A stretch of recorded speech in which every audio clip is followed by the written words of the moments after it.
दोस्तों, गुणनखंड ज्ञात करने से पहले हम लोग ये जान लेते हैं कि आखिर गुणनखंड होता क्या है। तो चलिए हम लोग देखते हैं कि गुणनखंड किसे कहते हैं। तो देखिए दोस्तों, बोला है गुणनखंड किसी संख्या या बहुपद को अन्य संख्याओं के गुणनफल के रूप में तोड़ने की प्रक्रिया को गुणनखंड कहते हैं। गुणनखंड किसे कहते हैं? किसी संख्या या बहुपद को अन्य संख्याओं के गुणनफल के रूप में तोड़ने की प्रक्रिया को ही गुणनखंड कहते हैं।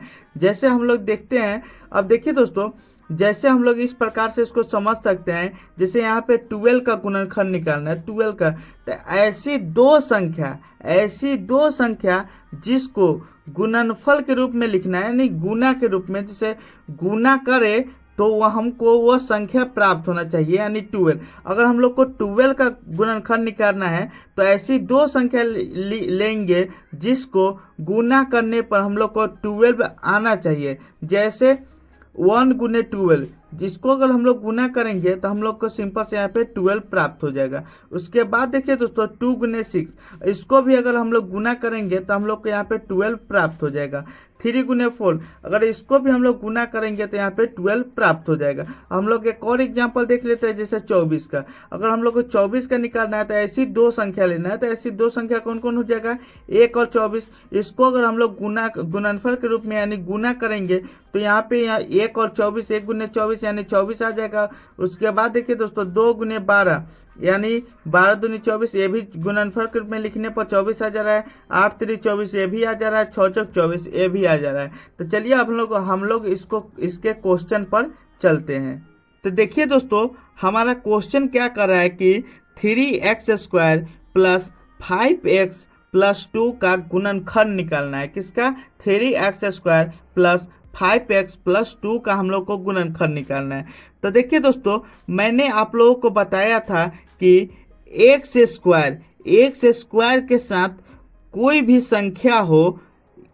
संख्या उसको लास्ट वाले संख्या से हम लोग गुना कर देंगे। देखिए दोस्तों, एक्स स्क्वायर के साथ कोई भी संख्या हो तो हम लोग उसको लास्ट वाले संख्या से गुना कर देंगे। तो हम लोग अगर इसको गुना करेंगे तो हमारा कितना हो जाएगा? गुना करने पर यहाँ पे हमारा 6 आ जाएगा। और मैंने आप लोगों को अभी बताया था कि गुणनखंड कैसे निकालते हैं। जैसे यहाँ पे 12 का है तो यहाँ पे 6 का कैसे निकालेंगे? तो ऐसी दो संख्या जिसको गुना करने पर हम लोग को 6 आना चाहिए, तो ऐसी दो संख्या कौन कौन हो जाएगा? तो पहला 1 गुने 6 खुद हो जाएगा। उसके बाद 2 गुने 3, यही दो को होगा, सिंपल सा। अब देखिए दोस्तों, यहाँ पे ये तो सेटिस्फाई हो गया। उसके बाद देखिए दोस्तों, अब बचा हमारा ए वाला संख्या। अब देखिए दोस्तों, ऐसी दो संख्या जिसको गुना करने पर तो 6 आना चाहिए, लेकिन जोड़ने और घटाने पर, इसको जोड़ने और घटाने पर यहाँ पे ए वाला संख्या है, जो 5 संख्या है, ये हमारा आना चाहिए। क्या? जोड़ने या फिर घटाने पर। तो देखिए दोस्तों, अगर इसको हम लोग जोड़ते हैं तो 6 + 1 7 हो जाता है, और 6 में से 1 घटाएंगे तो हमारा 5 हो जाता है, यानी ये संख्या हमारा सेटिस्फाई कर जाता है। अब देखिए दोस्तों, ए बोल रहा है यहाँ पे 2 गुने 3, इसको अगर हम लोग जोड़ते हैं तो यहाँ पे ये भी संख्या सेटिस्फाई कर जाता है 5।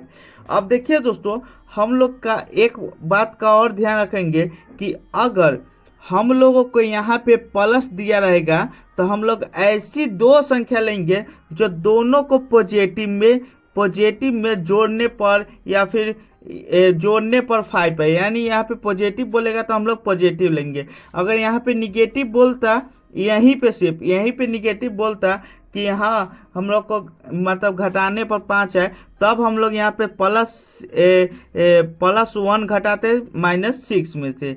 लेकिन अब हम लोग इसको क्यों नहीं लेंगे, इसको हम लोग क्वेश्चन में आप लोग को बताएंगे कि इसको हम लोग क्यों नहीं लिए हैं और इसी को हम लोग क्यों लिए हैं। तो चलिए हम लोग इसको सॉल्व करते हैं। अब देखिए दोस्तों, सिंपल से यहाँ से क्वेश्चन हम लोग लिख दिए। उसके बाद हम लोग सिंपल से इसको हम लोग उतार देंगे। तो इसको उतारेंगे तो कितना हो जाएगा? 3x²। और देखिए दोस्तों, यहाँ से +5 लाना है, तो कब आएगा +5? जब इसको हम लोग यहाँ से 3x + 2x करेंगे तो हम लोग को सिंपल से यहाँ से 5 आ गया। 3 2 5 एक्स आ गया। यहाँ से फिर +2 लिख दिए।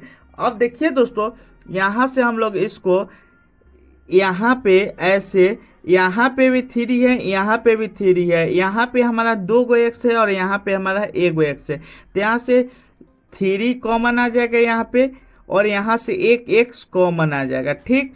और यहाँ पे देखिए दोस्तों, यहाँ पे बोल रहे हैं यहाँ पे 2 गो एक्स है, तो यहाँ पे सिंपल सा यहाँ पे 1 गो एक्स कॉमन ले लिया, तो सिंपल से यहाँ पे 1 गो एक्स बच जाएगा।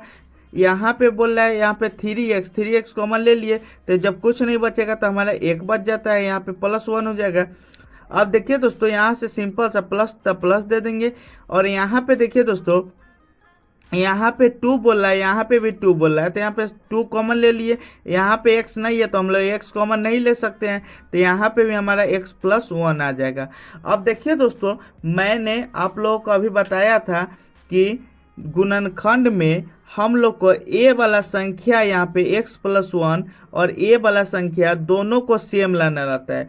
अब देखिए दोस्तों, जब यहाँ पे हम लोग एक पॉजिटिव लेते और एक निगेटिव लेते, मान लीजिए इसको हम लोग पॉजिटिव लेते और इसको निगेटिव, तो हमारा एक संख्या पॉजिटिव में आता और एक संख्या हमारा निगेटिव में आता। इसीलिए हम लोग ये संख्या नहीं लिए। क्यों?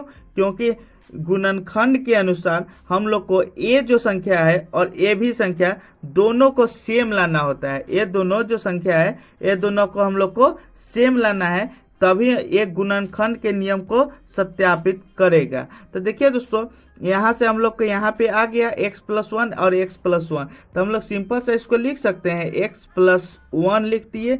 और यहाँ से फिर इसको कितना लिख सकते हैं, 3x+2 लिख सकते हैं। यहाँ से 3x+2, तो देखिए दोस्तों, सिंपल से यहाँ से इसको हम लोग लिख दिए। तो दोस्तों, आई होप आप लोगों को ये वीडियो समझ में आया होगा। अगर पसंद भी आया होगा तो प्लीज़ वीडियो को लाइक कीजिए, चैनल को सब्सक्राइब कीजिए। मिलते हैं नेक्स्ट वीडियो, तब तक के लिए बाय बाय।